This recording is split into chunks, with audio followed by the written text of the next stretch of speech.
Muy buenas noches a todos, ya estamos de nuevo en Descifrando la Guerra. Buenas tardes en América Latina. Hoy estamos con un buen grupo de colaboradores, miembros de Descifrando la Guerra, para tratar la crisis de Corea del Norte, esta nueva tensión que ha surgido entre el norte, el sur, Estados Unidos, la visita, los ejercicios, vamos a hablar de ello, y también para actualizar sobre la situación en Ucrania, como siempre, que ya lo tenéis en pantalla. Lo primero, podéis dejarnos todas las preguntas, como siempre, en el chat, las iremos contestando cuando podamos. Y eso, hoy tenemos a Ander y Edu, que estarán más centrados en la parte asiática.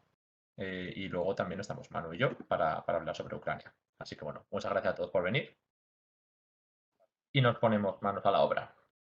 Para comenzar, ya veo que hay bastante interés por la cuestión de Crimea. Vamos a tocarlo porque desde luego es otra de las noticias, si no otra de las líneas rojas que se siguen sobrepasando en este conflicto y de lo cual habrá que hablar. Lo primero es ver cómo está yendo la situación en el terreno. Aquí tenemos el mapa que podéis ver en la página web, ya sabéis, la cobertura de la guerra ruso-ucraniana, que os dejo a vuestra disposición y que tenéis también en la descripción. Ahora mismo los avances de Ucrania se han ralentizado, pero siguen siendo constantes. Son importantes en la zona oriental de Kharkov, que lo tocaremos, y en el norte de Gerson, que es por el que voy a comenzar, porque como veis se han ampliado estos avances con respecto al último día que estuvimos aquí, pero según Rusia han conseguido establecer una nueva línea de defensa. Esta línea de defensa, que ya vamos viendo que ha unido por el lado ucraniano el frente que conocíamos del río Engulets, este pequeño fragmento pero importante a la zona occidental del fragmento verde, así como el norte, ¿no? Todo este pues pequeño avance que dieron en agosto y que se convirtió en esta gran extensión de terreno después de las retiradas de Rusia durante estas semanas. La novedad es que han conseguido los ucranianos tres nuevos pueblos, tres nuevas localidades, de las cuales se había retirado Rusia. No sabemos, por lo tanto, si en este límite, porque es justo el límite sur, en la zona más cercana al río Dnieper, no sabemos si estos avances corresponden a las nuevas líneas de defensa rusas, es decir, los ucranianos habrían conseguido romper esas nuevas líneas de defensa establecidas después de la retirada, o si la línea de defensa se construyó en esos, pues detrás de estos tres pueblos. Sin embargo, los ucranianos no habían entrado, ¿no? Gracias a algunos pues colaboradores importantes como Suriyak, vimos que habían quedado los tres pueblos fuera del control ruso hace unos días, pero sin control ucraniano. Y ahora vemos que los ucranianos ya los controlan. Lo que, como digo, no sabemos es dónde se ha establecido y qué éxito tendrá la nueva línea defensiva rusa en el norte de Gerson. Ha habido nuevos intentos de avanzar desde la zona del oeste, la zona del río Ingulets. Como os comentaba, después del gran éxito en tomar Davidov-Brod, que es una de las localidades en torno al río que habían intentado tomar durante agosto, septiembre insistentemente los ucranianos y que no lo consiguieron, y ahora sí lo han conseguido con esta ruptura del frente norte de Gerson, la última de las localidades, Sugiestabok, la han vuelto a tomar. Es una localidad en la cual ha habido avances y retiradas constantes desde agosto. No es una novedad, pero es importante ver cómo Ucrania consolida todos los avances que va realizando en Gerson. Si esto continúa, pues se aproximan a las localidades clave. La primera de ellas, Novakajovka. Ya hablaremos de ello cuando llegue el momento, si llega, pero desde luego también están cerca de recuperar o de aproximarse a las fronteras del territorio ocupado en Mykolaiv. Sabéis que Rusia mantiene una porción pequeña pero considerable de Mykolaiv ocupada. También hemos visto, ya yéndonos a otros puntos del frente, cómo ha habido intentos de romper la línea al sur de Zaporilla y en el sur de Donetsk durante meses. Esto sí que es algo que no es nuevo, pero cada vez parece que están acumulando más fuerzas en estas dos direcciones con la intención declarada de retomar Melitopol, Berdiansk, abrir una brecha hacia Mariupol.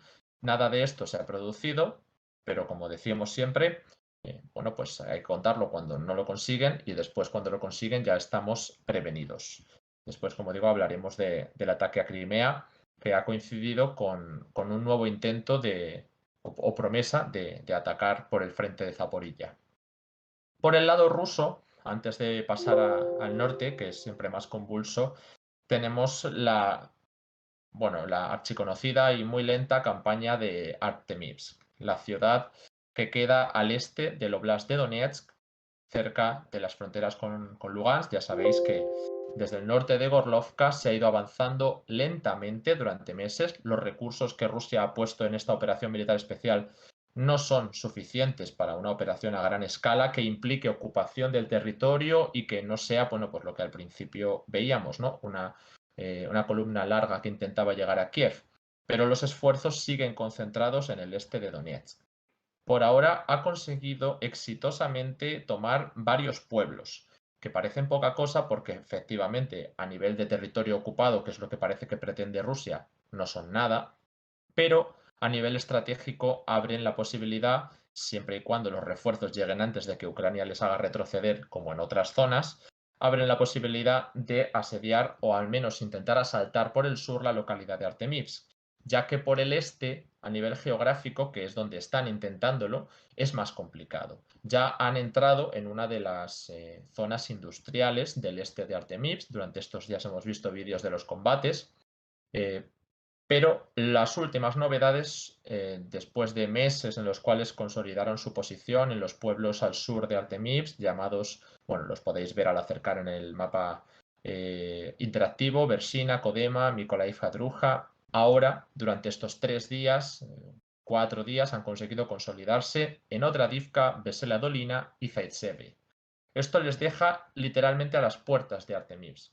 Solamente quedaría la toma del pueblo Opitne, si su intención es avanzar por el sur, que parece que es la intención que tiene. Y como todo esto va muy lento, pues podremos seguramente verlo día a día. Y ya nos vamos al norte, porque en el norte tenemos el frente de Kharkov, del cual hemos hablado muchísimo. También os hemos contado cómo en Limán cayeron este intento de mantener una posición de ventaja para atacar Slaviansk. Con ello desapareció toda presencia rusa en el norte de Donetsk. Sin Izium y sin Limán, las estrategias militares han cambiado y ya no se pretende hacer un asalto sobre Sloviansk al corto plazo, pero la línea defensiva al este del río Oskil, ya sabéis, después de la caída de Kupiansk y de otras ciudades, pues se sigue desplazando hacia el este. Y la última novedad, por ir cerrando y que nos cuente Manu un poco más con detalle lo que hemos ido viendo, es cómo ya están en la frontera, literalmente la frontera de los oblasts de Kharkov y Lugansk. Los ucranianos no solo han conseguido entrar en Lugansk por la parte sur de este frente, es decir, desde Limán, aunque los rusos defendieron Kremina en una nueva línea defensiva y consiguieron recuperar el control de Dibrova. Esto significa que ninguna de las grandes localidades del sur de este frente ha caído ante los ucranianos. Hace poco, cerca de la triple frontera Donetsk, Lugansk, Kharkov, hemos visto cómo los ucranianos tomaban Makivka, que es un pueblo que también está en torno al río y que abre otra posibilidad, establecer una nueva línea de defensa dentro del Oblast de Lugansk, con lo cual parece que en las próximas semanas, si no días, Rusia va a seguir retrocediendo hacia el este. Ya ha perdido gran parte del territorio de Kharkov al este del río Oskil. Incluso se ha abierto una nueva brecha dentro de Lugansk por el norte, en una localidad llamada Stelmachivka. No es importante, pero es significativo, porque ya son varios puntos por los que Ucrania ha penetrado dentro de Lugansk y parece que la batalla seguirá trasladándose a Lugansk. La siguiente ciudad por la que tienen que preocuparse los ucranianos y los rusos, ambos uno para atacar y otro para defender, es Svatove, que en la misma línea que Kremina podría ser la siguiente línea de defensa que tenga que establecer Rusia frente al avance ucraniano que es disparado desde Kharkov. Y creo que con esto tengo un poco todo. Manu, si nos puedes contar un poco pues, las novedades a nivel diplomático, a nivel de movimientos en Rusia, la cuestión de Crimea. Sí, Rusia ha movido últimamente sus tropas en la zona. Eh, Parece que están, digamos, buscando reorganizar su eje defensivo, pero bueno, yo creo que hasta que no traigan, digamos, los reservistas, pues de momento no van a conseguir estabilizar, como decía Alejandro, el frente de Kharkov-Lugansk, ¿no? Y en la misma línea, pues en Artemis, pues, los avances son lentos. Sí es más destacado un suceso que ha ocurrido recientemente, que es el nombramiento de un mando supremo para las fuerzas rusas en Ucrania, Sergei Surovikin, si no lo he pronunciado mal.